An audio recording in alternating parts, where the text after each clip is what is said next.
প্রধানমন্ত্রীর কাছে একটা অ্যাপয়েন্টমেন্ট চেয়েছিলাম, ঘটনাচক্রের অ্যাপয়েন্টমেন্টটা পেয়ে গেছিলাম এবং পেয়ে যাওয়ার সঙ্গে সঙ্গে দেখা করে তাকে বোঝালাম যে পশ্চিমবঙ্গ থেকে লক্ষ লক্ষ পরিযায়ী শ্রমিক তারা বাইরের রাজ্যে থাকে, তাদের উপরে অত্যাচার হচ্ছে, অন্যায় অত্যাচার হচ্ছে এবং সব থেকে বড় কথা এগুলো বিজেপি শাসিত রাজ্যে হচ্ছে।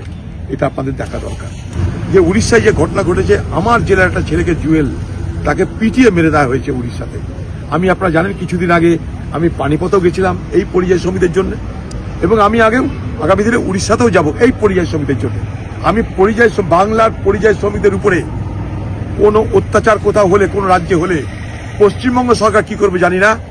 আমি হেরেছি এটাও আমি জানি। আমি হারিবা যদি পরোয়া না করে সেই সব রাজ্যে গিয়ে গিয়ে সেখানকার পরিযায়ী শ্রমিকদের উপরে যাতে কোনো জুলুম অত্যাচার কোনো রকমের অন্যায় না হয় তার জন্য আমি আপ্রাণ লড়বো এবং চেষ্টা করব। এই চেষ্টা করে পানিপথে থামিয়েছি, এইভাবেই আগামী দিন উড়িষ্যাতেও থামাবো, কথা দিয়ে গেলাম। আমি উড়িষ্যাতেও যাব খুব তাড়াতাড়ি। সেই সমস্ত শ্রমিকদের কাছে গিয়ে দরকার হলে উড়িষ্যায় বিধান ভবন পর্যন্ত আমি যাব আন্দোলন করতে তাদেরকে নিয়ে। অত নরেন্দ্র মোদীর সঙ্গে দেখা করেছি। আমি এখানে এসেছিলাম কংগ্রেস পার্টির কংগ্রেস ওয়ার্কিং কমিটির মিটিংয়ে। তো যখন দেখলাম দিল্লি এলাম, তখন একবার যদি চেষ্টা করা যায় পশ্চিমবঙ্গের যে সমস্ত পরিযায়ী শ্রমিকরা আছে তাদের দুরবস্থার কথা তুলে ধরে প্রধানমন্ত্রীকে যদি এই বিষয়টা বলার চেষ্টা করা যায়, খারাপ হয় না।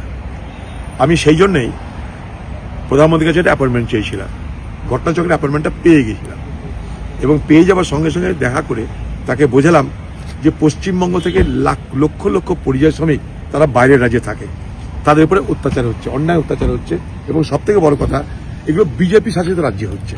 এটা আপনাদের দেখা দরকার। এরকম লক্ষ লক্ষ পরিযায়ী শ্রমিক আছে বাংলায়। এটা গেল এক।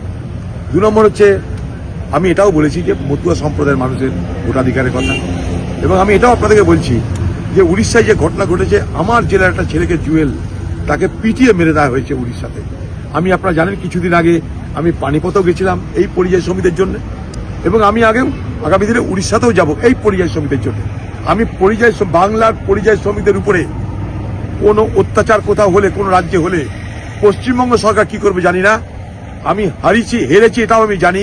আমি হারিবা যদি পরোয়া না করে সেই সব রাজ্যে গিয়ে গিয়ে সেখানকার পরিযায়ী শ্রমিকদের উপরে যাতে কোনো জুলুম অত্যাচার কোনো রকমের অন্যায় না হয় তার জন্য আমি আপ্রাণ লড়বো এবং চেষ্টা করব। এই চেষ্টা করে পানিপথে থামিয়েছি, এইভাবেই আগামী দিন উড়িষ্যাতেও থামাবো, কথা দিয়ে গেলাম। আমি উড়িষ্যাতেও যাব খুব তাড়াতাড়ি।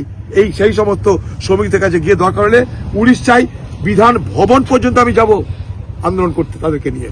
অত সহজ নয়, কারণ ভারতবর্ষের যে কোনো মানুষের, যে কোনো রাজ্যের, যে কোনো ভাষার, যে কোনো ধর্মের, যে কোনো মানুষের ভারতবর্ষের যে কোনো রাজ্যে রুজি রোজগার করার, থাকা পড়া সব অধিকার আছে। সে অধিকার কেউ কেড়ে নিতে পারে না।